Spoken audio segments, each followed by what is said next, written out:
Assalamualaikum warahmatullahi wabarakatuh. Nama saya Muhammad Hakim Sadrak, kelas 12 MIPA 1 nomor absen 23, akan menjelaskan tentang pengaruh kemajuan iptek terhadap NKRI. Pengaruh kemajuan iptek terhadap NKRI. Segala aspek kehidupan manusia akan mengalami perubahan dan inovasi sesuai dengan tuntutan zaman, termasuk aspek ilmu pengetahuan dan teknologi. Sejarah perkembangan ilmu pengetahuan dan teknologi merupakan sebuah evolusi panjang yang terus berlangsung dari masa praksara hingga masa kini.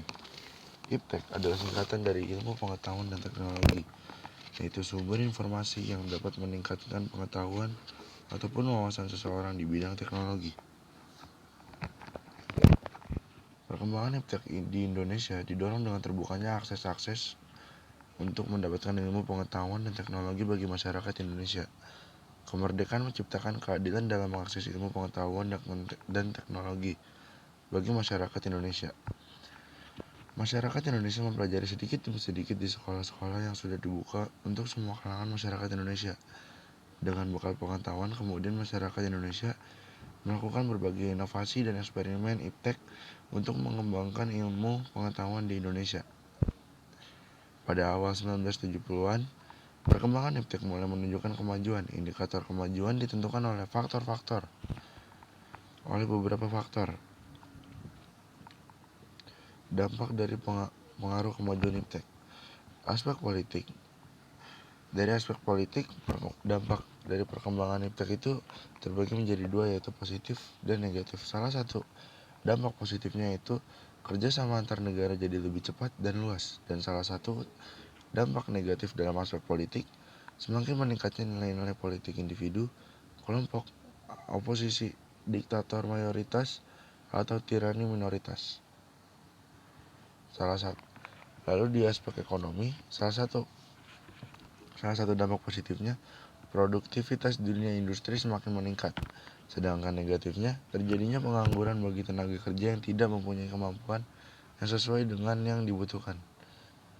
Dari aspek sosial budaya, dampak positifnya, informasi yang ada di masyarakat dapat langsung dipublikasikan dan diterima oleh masyarakat.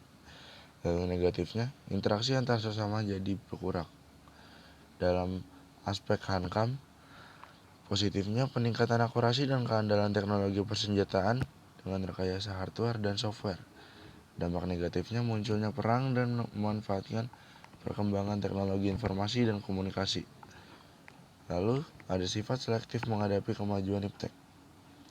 Sifat selektif terbagi menjadi beberapa bagian,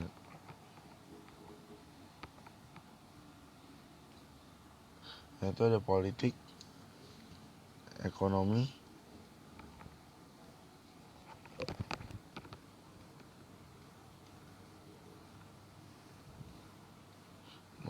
ada kendala.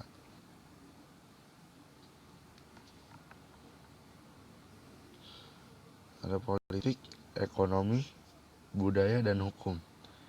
Sifat selektif politik salah satunya adalah mengembangkan demokrasi dalam segala bidang. Sifat selektif ekonomi, industri haruslah menggunakan bahan baku dari dalam negeri sehingga tidak bergantung dari luar negeri. Selanjutnya dalam bidang budaya, terbuka terhadap inovasi dan perubahan.